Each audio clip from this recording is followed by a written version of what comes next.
सृष्टि बचपन से ही दिखने में सुंदर नहीं थी, लेकिन अमीर बाप की बेटी सृष्टि पर उसकी माँ जान छिड़कती। मेरी बेटी कितनी प्यारी है, भगवान सबको सृष्टि जैसी बेटी दे। सृष्टि धीरे धीरे बड़ी होती है। एक दिन सृष्टि की सहेली कहती है, तू दिखने में कितनी अजीब सी है, लेकिन मैं जानती हूँ हम सब में सबसे अच्छी शादी तो तेरी ही होगी। तेरे पापा अमीर जो हैं। और बता नहीं सकते यार, दहेज तो हर कोई देता है, ये क्या ज्यादा ले जाएगी अपने पति के लिए? अरे बड़े शहर में कोठी है इसके पापा की। अरे पापा की है ना, कौन सी इसकी है? इसकी होती तब तो कोई भी लड़का इससे शादी कर लेता। अरे पापा की मतलब पापा की है तो मेरी ही है ना? किसने कहा? अब तेरी तो तब होगी ना जब तेरा भाई ना हो। वैसे भी शादी के बाद सारी प्रॉपर्टी भाई के नाम होती है।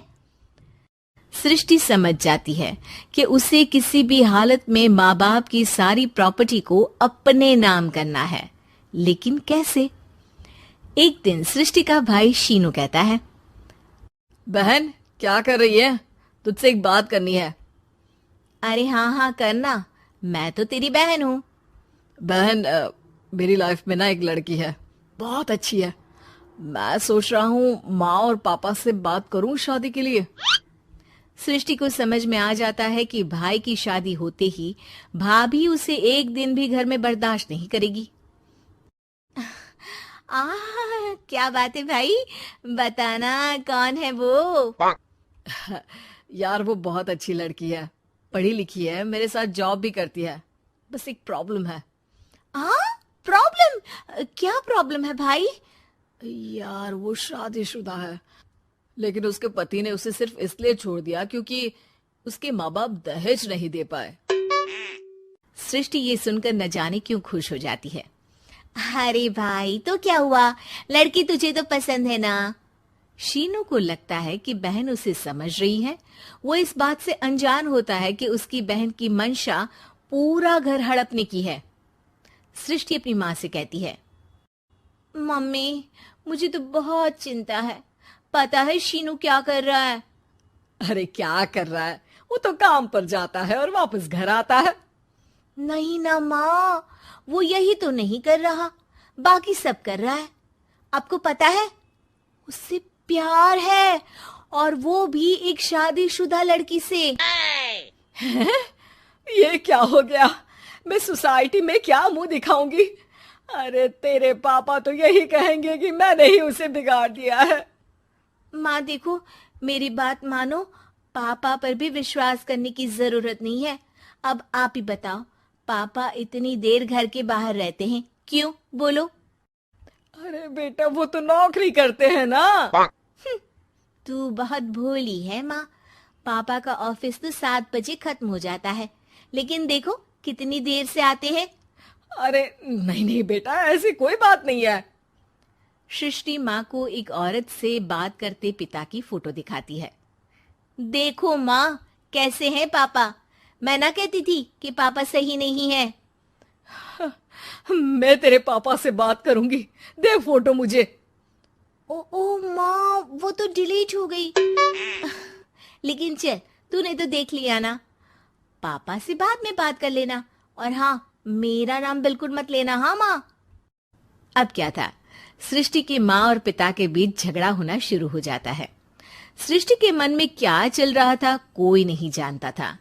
एक दिन, माँ सृष्टि के लिए एक लड़का देखा है, वो लोग शाम को उसे देखने आने वाले हैं। और हाँ माँ, एक खुशखबरी, मैं और पापा मिलकर एक नया बिजनेस ट्राई कर रहे हैं। शाम को लड़का आता है, सांवले रंग का। सृष्टि को तो बिल्कुल भी पसंद नहीं आता।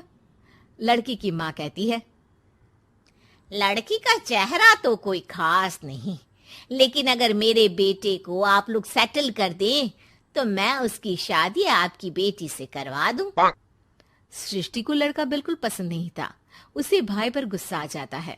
लड़के वालों के जाने के बाद कहती है, माँ देखा शीनू मेरे लिए कैसा लड़का लेकर आया, न दिखाने लायक न सुनने लायक, सेटल भी नहीं, वो भी हम करे।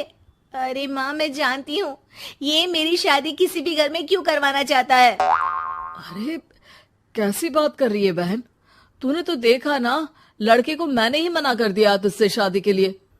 जिसने लड़का बताया था उसने उसकी बहुत तारीफ की थी। बात आई गई हो जाती है, लेकिन सृष्टि का मन शांत नहीं होता। क्या करूँ, कुछ समझ में नहीं आ रहा। मेरी शादी हो गई तो ये लोग पूरी प्रॉपर्टी शीनू के नाम कर देंगे, मेरे हाथ तो कुछ लगेगा ही नहीं। तभी सृष्टि को आइडिया आता है। वो किसी वकील को फोन करती है। जी देखिए, अगर आपके मम्मी पापा का तलाक हो जाता है तो आपके पिता की आधी प्रॉपर्टी आपकी माँ के नाम हो जाएगी, फिर उसे वो किसी को भी दे सकती है। सृष्टि अब माँ को बेटे के खिलाफ भरती है। माँ, शीनू पर नजर रखा करो, वो जिस लड़की के प्यार में है ना वो शादीशुदा है।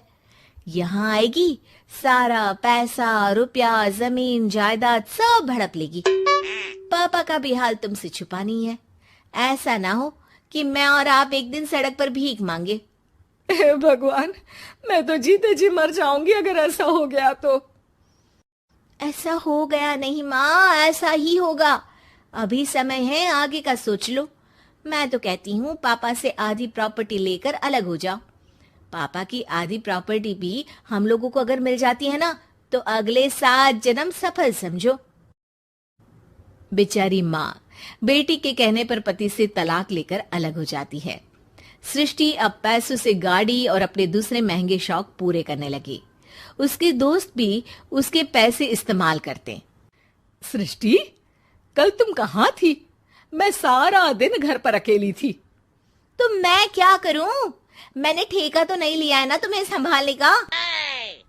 माँ को सृष्टि से ये उम्मीद नहीं थी। वो बैठकर रोने लगती है। वहीं उसका पति यानी कि सृष्टि के पिता आ जाते हैं। मैं जानता था कि तुम्हारा यही हाल होगा, तो आपने मुझे रोका क्यों नहीं? मैं रोकता तो तुम रुकती क्या? सृष्टि के कहने पर तुमने मुझ पर अपने बेटे पर शक किया, लेकिन तुम ये भूल गई कि कैसे हम दोनों ने मिलकर जीवन में इतना सब खड़ा किया। माँ पति के गले लग जाती है। मुझे माफ कर दीजिए, मैंने आपकी कमाई का एक बड़ा हिस्सा गवा दिया। कोई बात नहीं, तुम साथ हो तो मैं ऐसी 7 प्रॉपर्टी खड़ी कर दूंगा। तभी वहां सृष्टि आ जाती है रोते हुए। माँ, मयंक ने मुझे छोड़ दिया। वो बोल रहा था जब तक मेरे पास पैसे थे तब तक ही वो मेरे साथ था। पापा, माँ, मुझे माफ कर